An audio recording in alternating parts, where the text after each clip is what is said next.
ইতিমধ্যে কিন্তু গ্রাম পঞ্চায়েতের যে বিজ্ঞপ্তি জারি হয়েছে সেই বিজ্ঞপ্তিতে বলা হয়েছে পঞ্চায়েত ও গ্রাম উন্নয়ন দপ্তরে প্রচুর পরিমাণে কর্মী নিয়োগ করা হবে এবং এই কর্মী নিয়োগ প্রক্রিয়া কিভাবে হবে, এর জন্য যোগ্যতা কি রয়েছে, তো তোমাদের কিভাবে পরীক্ষা দিবে এবং এই পরীক্ষায় সিলেবাস কি থাকবে, তার জন্য বয়স কত, বেতন কি এবং এছাড়াও রয়েছে তোমাদের কোন কোন পোস্টে নিয়োগ করা হবে সেই সম্পর্কে বিস্তারিত আজ আমরা এই ভিডিওর মাধ্যমে দেখব।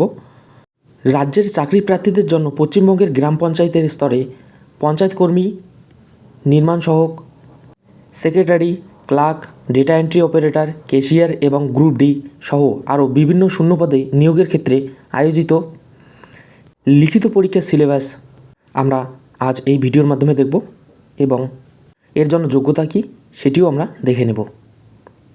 এছাড়াও এখানে বিভিন্ন যোগ্যতা অনুযায়ী কিন্তু তোমাদের পথ দেখানো রয়েছে, অর্থাৎ তোমরা অষ্টম পাস, মাধ্যমিক পাস, উচ্চ মাধ্যমিক পাস এবং স্নাতক যারা রয়েছে তাদের জন্য কিন্তু বিভিন্ন আলাদা আলাদা পোস্ট রয়েছে এবং এর ক্ষেত্রে তোমাদের বয়সের ছাড় কত রয়েছে এবং কত বছর থেকে তোমরা এখানে আবেদন করতে পারবে সেই বয়সের সময় রয়েছে তোমাদের 18 বছর থেকে 40 বছর পর্যন্ত। তো তোমরা যারা 18 থেকে 40 বছর পর্যন্ত রয়েছো তোমরা এখানে আবেদন করতে পারবে। তো গ্রাম পঞ্চায়েত কর্মী এর জন্য সিলেবাস কী এবং যোগ্যতা কী রয়েছে। গ্রাম পঞ্চায়েত কর্মীর যে যোগ্যতা রয়েছে এখানে অষ্টম শ্রেণী পাস যোগ্যতায় প্রার্থীরা আবেদন জানাতে পারে।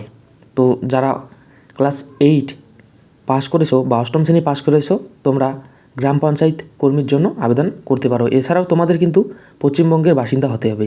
তো তোমাদের সাবজেক্ট কী রয়েছে, ইংলিশে রয়েছে 10, বাংলায় 13, গণিতে 10, সাধারণ জ্ঞানে 10 এবং ইন্টারভিউ রয়েছে 15 নম্বর এবং মাসিক বেতন রয়েছে তোমাদের 17,000 টাকা থেকে 43,600 টাকা পর্যন্ত।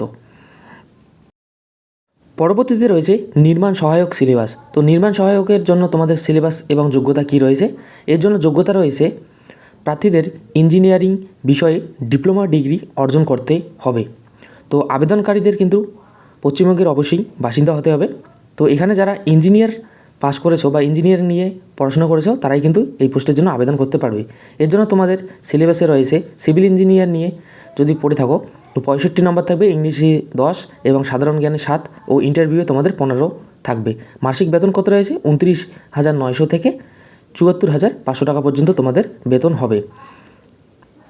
এবং পরবর্তীতে রয়েছে গ্রাম সহায়ক। তো গ্রাম সহায়কের জন্য তোমাদের যোগ্যতা রয়েছে যে কোনো স্বীকৃত বোর্ড থেকে মাধ্যমিক অথবা সমতুল্য পরীক্ষায় পাস করতে হবে। তো তোমরা যারা শুধু মাধ্যমিক পরীক্ষা দিয়ে পাস করেছো তারা কিন্তু এখানে আবেদন করতে পারবে। সাবজেক্টে রয়েছে তোমাদের সিলেবাসে ইংলিশে 25 নম্বর থাকবে, অঙ্কে 25 নম্বর থাকবে, বাংলায় 25 ও সাধারণ জ্ঞানে 10 এবং ইন্টারভিউ 15। এছাড়া তোমাদের বেতন এখানে দেখে নেবে 29,900 থেকে শুরু হবে এবং 74,500 থেকে শেষ হবে।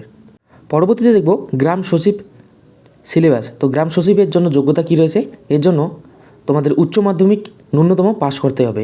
যারা উচ্চ মাধ্যমিক পাস রয়েছেও তারা এখানে আবেদন করতে পারবে। এছাড়াও তোমাদের 6 মাসের কম্পিউটার সার্টিফিকেট থাকা কিন্তু আবশ্যিক।